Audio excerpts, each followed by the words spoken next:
You don't need to be a scientist to understand that the climate crisis is not just about melting icebergs and planting trees anymore. Food and water shortages are growing. People are fleeing areas that can no longer sustain them. Climate change is affecting us all, but not equally. The emissions of the world's richest 10% are equal to the emissions of the rest of the world combined, and those who've done the least to cause climate breakdown are suffering the worst of its effects. Since the 1970s, of all the deaths from weather-related disasters, over 90% occurred in developing economies. And the situation for the global south will only get worse as the planet gets hotter. Since the 1980s, scientists have been ringing the climate change alarm bell. Climate negotiations have been held annually. World leaders and company CEOs make pledges and promise to do more.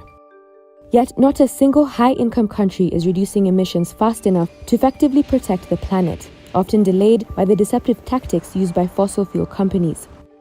While millions of people are suffering injustices and inequalities are widening. The concept of climate justice was brought onto the global stage by activists in 2000. It was a pivotal moment for how the climate change movement progressed. What do we want? Climate justice! When do we want it? Now demands for climate justice are heard at protests around the world, including here in Bangladesh, where it's predicted that by 2050, rising sea levels will submerge 70% of the nation's land and displace over 20 million people. So what does climate justice mean, and how did we get here in the first place? The pursuit of grossly unequal and carbon-intensive economic growth by governments goes back centuries. North American, European, and other industrialized economies built oppressive systems of colonialism, such as slavery and apartheid, where the extraction of resources at the expense of people of color, indigenous peoples, and the environment was fueled by the Industrial Revolution. This led to rapid movements in living standards in Europe and settler colonies. But in many other parts of the world, people paid a terrible price of mass-scale colonial violence and oppressions.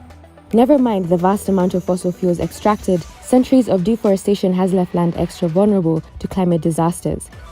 And this economic model is still prevalent today, driving global inequality and climate change.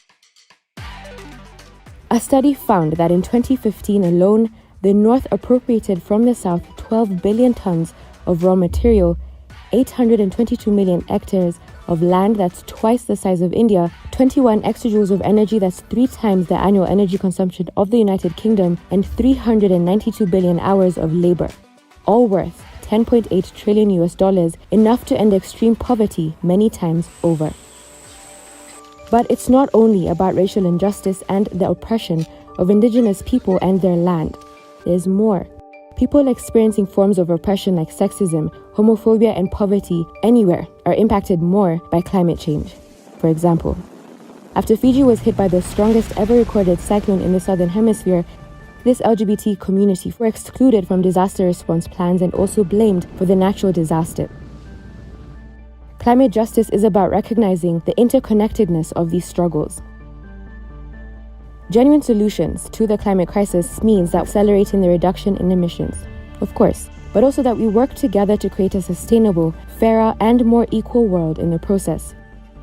This means that while we phase out fossil fuels and transition to other sources of energy, governments must protect the livelihoods and rights of workers and communities, essentially redesigning the global economy to incorporate human rights principles. But so far, during climate negotiations, wealthier governments are only willing to discuss small steps to reduce emissions. Justice is not on their agenda.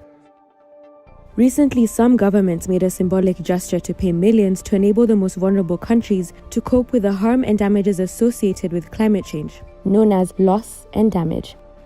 But other wealthy countries fear loss and damage might pave the way for court actions by countries in the global south to obtain damages and historical interests going back centuries.